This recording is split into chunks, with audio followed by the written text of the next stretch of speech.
Okay, from the breakaway point, so already we calculated that is breakaway point is here. So that is approximately 0 and 2. So the breakaway point is in between the two poles. So that is based on the value minus 8.4. We need to locate the point, that is need to mention. So breakaway point like this. So this is step 4. So next is step 5. That is angle of departure and angle of arrival. It's like lengthy. Okay, this again how to find out angle of departure and angle of arrival. Let me make the difference. What is angle of departure and angle of arrival? Which one exists? Any one. Either angle of departure or a angle of arrival. It will not exist both at a time. So only we have only one. Either a angle of departure or a angle of arrival. So this angle of departure and angle of arrival is depends upon the complex roots for the given transfer function. So already we know this difference here. Complex poles are poles and zeros. So normally the poles are roots from the denominator polynomial called poles, and zeros are the roots from the numerator polynomial of a transfer function. Okay. So now here in this case, angle of departure is exist when the poles are complex. There is nothing but the denominator roots are complex form. And the angle of arrival will exist when the roots from the numerator polynomial, that normally called the zeros. The roots from the numerator polynomial called zeros. So here angle of arrival will be exist only given characteristic having complex zeros. That is angle of arrival. So means angle of departure for complex poles, angle of arrival for complex zeros. Again, how to find out the angle of departure? For suppose if the poles are complex. If the poles are complex. Okay, nothing but here the roots in the denominator polynomial are complex. Okay, let us consider is, so angle of departure, so that is say 5D is equals to 180 minus sum of angles of vectors to the complex pole A from other poles. So 180 minus from other poles to the complex pole A plus sum of angles of vectors to the complex pole A. This is the same. Only here from other poles, here from other zeros. So let us take here in the complex form, take a one as a base point or a complex pole and make the connections from other poles and other zeros. Okay, so this is the angle of departure. So angle of departure, the first one should be a complex other poles, complex from other poles. So plus, so it is complex from other zeros. Again, it is opposite this. Angle of departure. So next is angle of arrival. So the angle of arrival at particular complex pole A, complex zero A is equals to 180 minus sum of angles of vectors to the complex zero from other poles. Again, there is a place, and sum of angles to the vectors to the complex 0A from other poles. So it is pole, complex pole from other poles, complex pole from other zeros for the angle of aperture.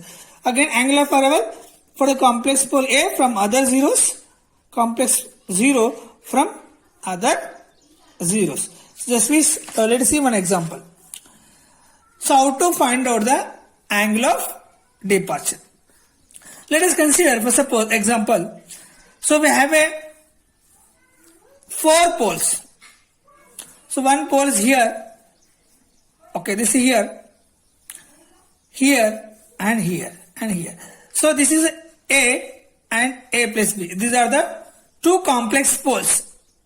For suppose 2 plus J3 minus, for suppose here.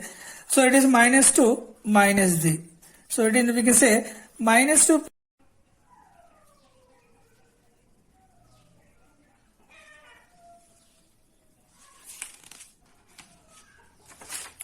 So next point is about step 6.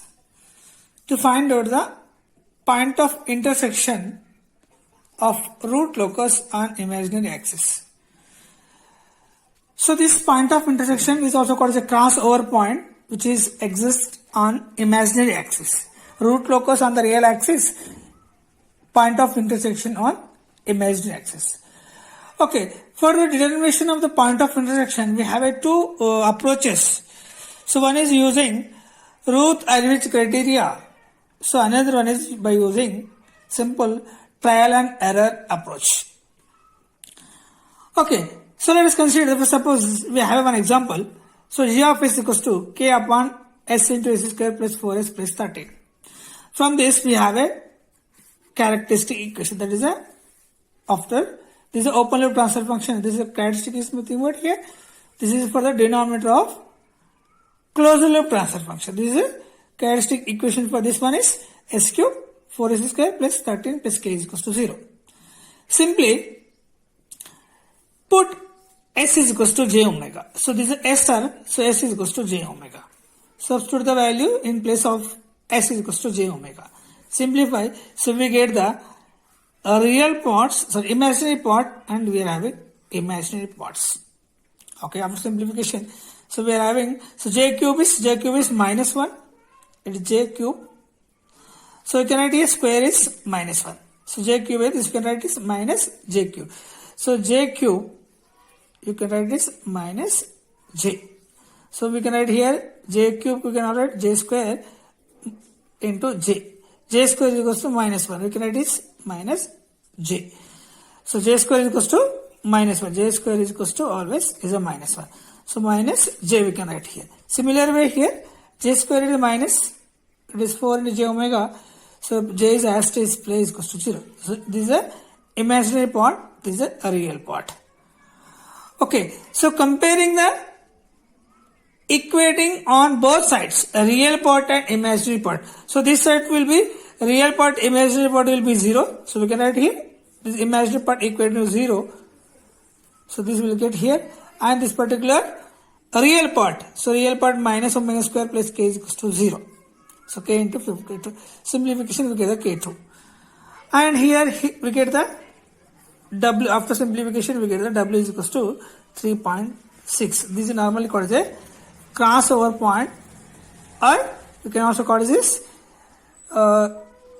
point of intersection, crossover point, and or you can also this point of intersection is the crossover point. So this is a k is again that is 52.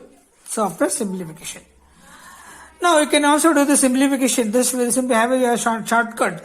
So for determination of gain value as well, this particular omega. Okay, if it is only for the third order equation, let us check here. So we have a third order equation. Simply we can write here, in the particular inner coefficient products should be is equals to outer terms products. Product must be equal, both are equal. So 1 into k, that is the outer term product, is equals to inner term 4 into 2. So k is equals to 52. This particular, substitute this k value in this case. So we get the s value. So we get the s value, and we have it from the simplification. This is w is equals to 3.6.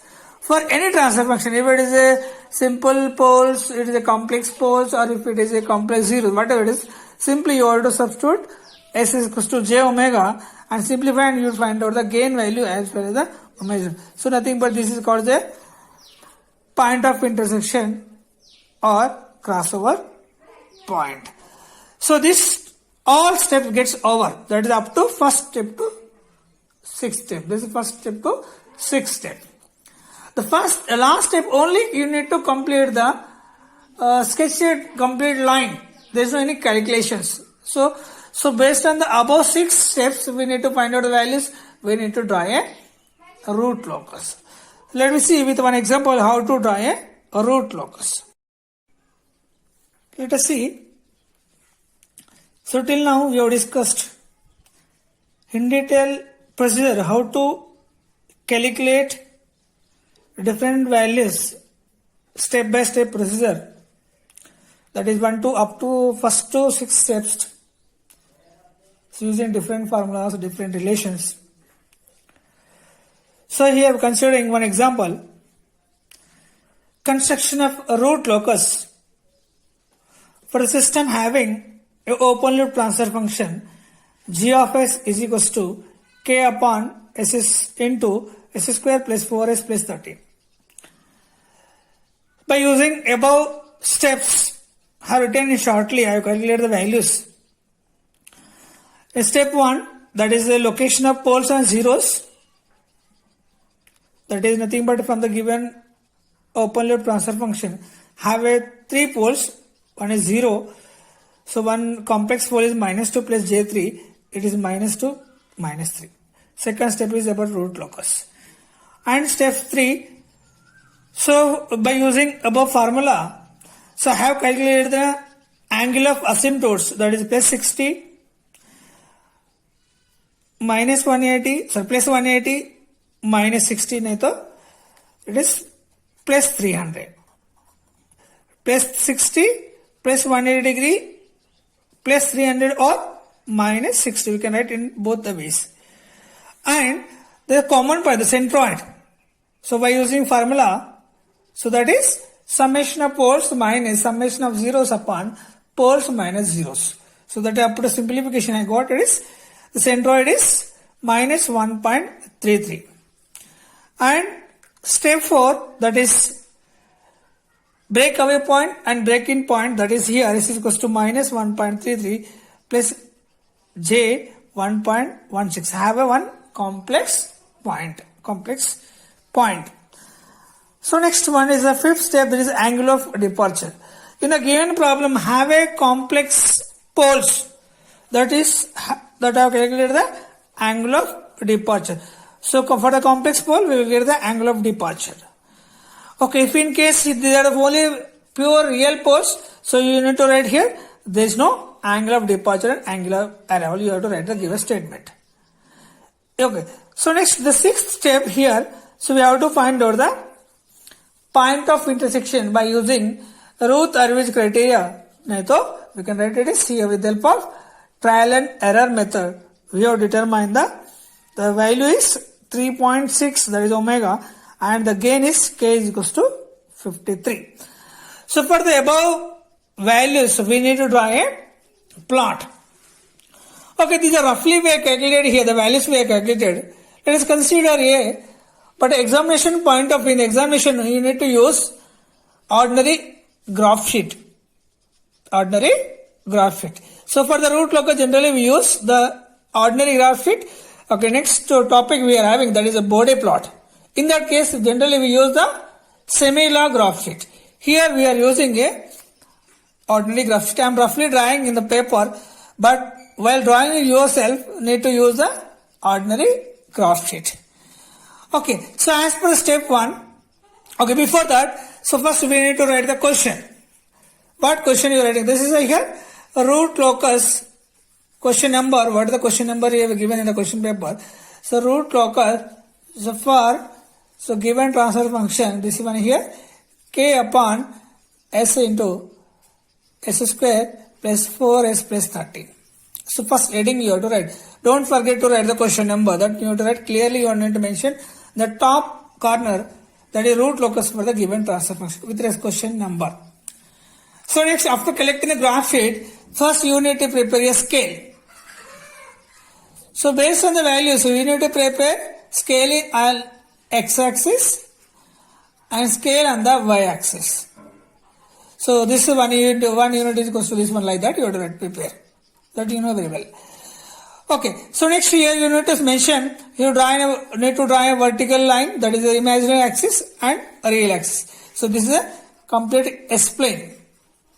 Okay, so we are drawing a root locus on the S-plane. S-plane consists imaginary axis and the real axis. Okay, as per step 1, so we have a 3 poles, that is 0, -2 plus j3.